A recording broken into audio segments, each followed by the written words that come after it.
Alert சேனலுக்கு வருக வருக. நான் செபி ரெஜிஸ்டர்டு ஃபினான்ஷியல் அட்வைசர் கிடையாதுங்க. நான் எஜுகேஷனல் பர்பஸுக்காக என்னுடைய பர்சனல் எக்ஸ்பீரியன்ஸை நான் ஒரு 20 வருஷமாக மார்க்கெட்டில் இருக்கேன். அதை தான் உங்கள்கிட்ட ஷேர் பண்ணுறேன். நீங்கள் எந்த முடிவு எடுக்கிறதா இருந்தாலும் உங்கள் நிதி ஆலோசகரை அணுகி அதுக்கப்புறம் பணத்தை போடுறதை பற்றி முடிவு பண்ணுங்கள். நன்றி.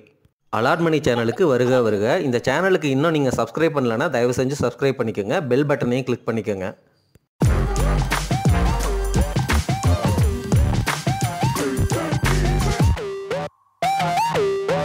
அனைவருக்கும் வணக்கம். ட்ரம்ப் அவர்கள் டேரிஃபார் அனௌன்ஸ் பண்ணார். 3 வருஷமாக இழுபறியில் இருந்த இந்தியாவுக்கும் பிரிட்டிஷ் அதாவது யூகேக்குமான அந்த ஃப்ரீ ட்ரேட் டீல் அந்த அக்ரிமெண்ட் இன்றைக்கி சக்ஸஸ்ஃபுல்லாக கம்ப்ளீட் ஆயிடுச்சு. 3 வருஷமாக பேசி நெகோஷியேட் பண்ணி இப்போது லண்டனும் அதாவது யூகேவும் இந்தியாவும் 2 பேரும் அவங்களுக்குள்ள வர்த்தகம் அந்த எக்ஸ்போர்ட் இம்போர்ட் இருக்குது பார்த்தீங்களா, அதை ஃபுல்லாக ஓப்பன் பண்ணி விட்டாங்க.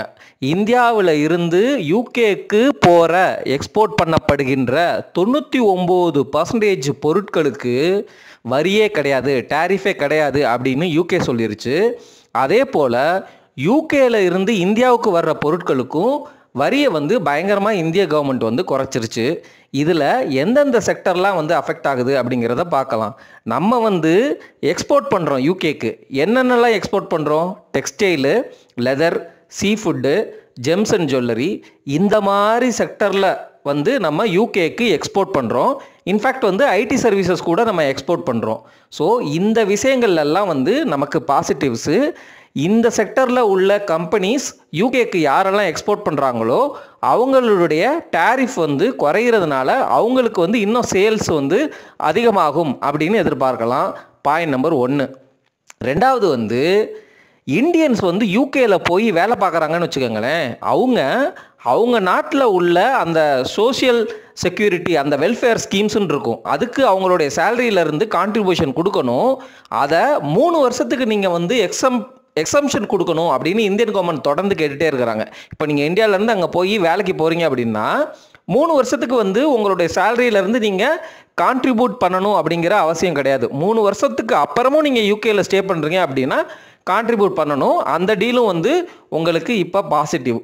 சரி, யூகேலேருந்து இந்தியாவுக்கு வர்ற பொருட்கள் என்னென்னலாம் வரப்போகுது அப்படின்னா, லிக்கர், விஸ்கி இருக்குது பார்த்தீங்களா, அது இதுவரைக்கும் 150% யூகேலேருந்து இந்தியாவுக்கு வர்ற அந்த விஸ்கிக்கு நம்ம டேரிஃப் போட்டுட்டு இருந்தோம். அது இப்போது 75% குறைக்கப்பட்டிருக்கு. இன்னும் 1 வருஷம் கழித்து அல்லது கொஞ்ச நாள் கழித்து 40% குறைக்கப்படும் அப்படின்னு சொல்லப்படுகிறது.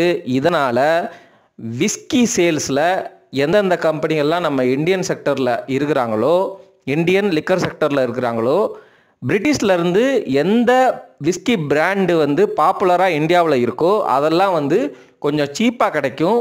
அதனால் இந்த விஸ்கி சேல்ஸில் இந்த லிக்கர் சேல்ஸில் கொஞ்சம் இம்பேக்ட் இருக்கிறதுக்கு வாய்ப்பு இருக்குது. முக்கியமாக யூகேலேருந்து நம்ம காரை இம்போர்ட் பண்ணுறோம் சரிங்களா. ஃபுல் காரையே இம்போர்ட் பண்ணுறோம். அந்த காருக்கு டேரிஃபு 100%லேருந்து வெறும் 10%ஆக குறைச்சிட்டாங்க.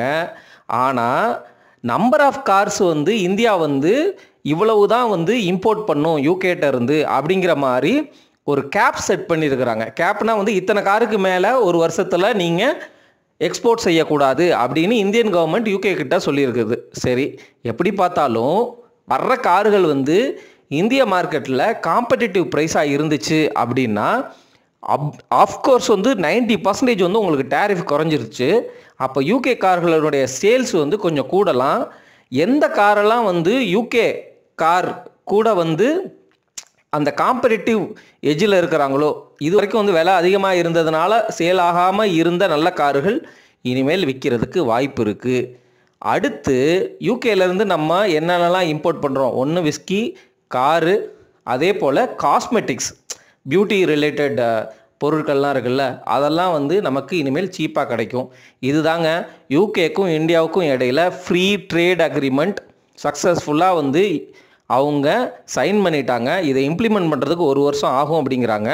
இது ரொம்ப லாங் டேர்ம் ரிலேஷன்ஷிப்பாக இருக்க போகுது அப்படிங்கிறது தான். இதுக்கு பேர் ஃப்ரீ ட்ரேட் டீல் அக்ரிமெண்ட் அப்படின்னு சொல்லப்படுதுங்க. இது கூட சேர்த்து ஒரு குட்டியான தைவான் விஷயத்தையும் சொல்லிடுறேன். தாய்வானுடைய கரன்சி இந்த கடந்த சில நாட்களாக 5%, 6% அப்படின்னு சொல்லி 2 நாள் வந்து அப்ரிஷியேட் ஆயிடுச்சு. கிட்டத்தட்ட ஒரு 14% கிட்ட அப்ரிஷியேட் ஆயிடுச்சு. இது வந்து வரலாற்றில் வந்து ஒரு எக்ஸப்ஷனல் ஈவெண்ட்.